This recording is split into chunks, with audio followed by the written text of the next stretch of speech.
Virus not new, no cause for alarm centre government. देखो आप सभी को पता है, इसके बारे में मैंने चर्चा करी थी वैसे, मेरे ख्याल से हाँ शायद से 4 जनवरी की क्लास में मैंने इस टॉपिक के ऊपर चर्चा करी थी। आप सबने देखा होगा कि आजकल एक न्यूज बहुत ज्यादा फैली हुई है कि कोरोना वायरस की तरह दोबारा से एक नया वायरस आ गया है जो तबाही मचा देगा, क्या दोबारा से लॉकडाउन लग जाएगा वगैरह वगैरह। तो उस वायरस का नाम क्या है? HMPV।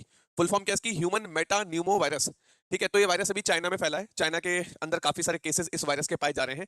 ऐसा भी बताया जा रहा है कि चाइना के अंदर इस वायरस से काफी लोग ग्रस्त हो चुके हैं जो हॉस्पिटल में एडमिट हो चुके हैं। मतलब ऐसा भी बताया जा रहा है कि चाइना के अंदर हॉस्पिटल में भीड़ हो चुकी है जिन लोगों को ये वायरस हुआ है। मतलब काफी सारे लोग इस वायरस से पीड़ित होकर एडमिट हो चुके हैं चाइना के अंदर। ठीक है, तो तब से एक खबर चल रही है कि भाई ये वायरस इंडिया में ना आ जाए, इंडिया में ना आ जाए, पता नहीं इंडिया में क्या हो जाएगा अगर आ गया तो। सब लोग दोबारा से कोरोना वायरस को याद करने लग गए कि दोबारा देश में लॉकडाउन तो लग जाएगा वगैरह वगैरह। ठीक है, तो पहली बात बता दूं, मैंने उस दिन भी आपसे कहा था कि यह वायरस कोई नया वायरस नहीं है। यह वायरस 2001 में देखा गया था पहली बार, 2001 में यह वायरस पहली बार देखा गया था। तो ये कोई नया वायरस नहीं है। और इंडिया के अंदर इस वायरस का पहला केस पाया भी जा चुका है बेंगलोर के अंदर। तो बेंगलोर बेंगलोर के अंदर एक छोटे से बच्चे के अंदर यह वायरस पाया गया, सोचो आप। और ऐसा भी नहीं कि उस बच्चे ने कहीं पे ट्रैवल किया हो या वो बच्चा चाइना से आया हो, उसकी ट्रैवल हिस्ट्री कुछ भी नहीं है। तो इंडिया के अंदर भी इस वायरस का पहला केस पाया जा चुका है। 2-3 केस इंडिया में भी मिल चुके हैं इस वायरस के। तो अभी सेंट्रल गवर्नमेंट ने बोला है कि इस वायरस से ऐसा कोई घबराने की जरूरत नहीं है। ये वायरस कोई नया वायरस नहीं है। ठीक है भाई।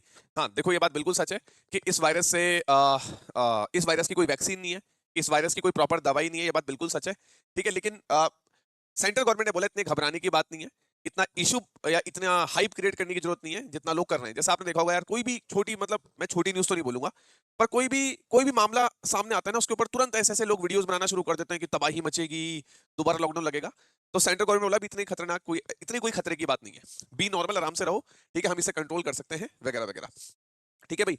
अच्छा एक चीज और, एक बात ध्यान रखना कि जो HMPV वायरस है जो आजकल फैल रहा है, ठीक है, जो कम उम्र के बच्चे हैं ये उनके ऊपर ज्यादा घातक असर कर रहा है, या जो ओल्ड एज के लोग हैं, तो ज्यादा उम्र वाले लोग या कम उम्र के बच्चे, उनके ऊपर थोड़ा इसका इफेक्ट ज्यादा है। मैंने आपको बताया था कि ये वायरस अगर आपकी बॉडी में आ जाता है तो ये सीधा टारगेट करता है आपके लंग्स को, है ना, आपके फेफड़ों को टारगेट करता है। ठीक है, ये बात मैंने आपको बताई थी। और एक बात और ध्यान रखना, इस HMPV में और कोरोना वायरस में क्या डिफरेंस है। जो कोरोना वायरस था वो था जूनोटिक वायरस। जो कोरोना वायरस था, ध्यान सुना मेरी बात, जो कोरोना वायरस था वो था जूनोटिक। जूनोटिक का मतलब होता है जब कोई बीमारी जानवर से इंसान में फैलती है।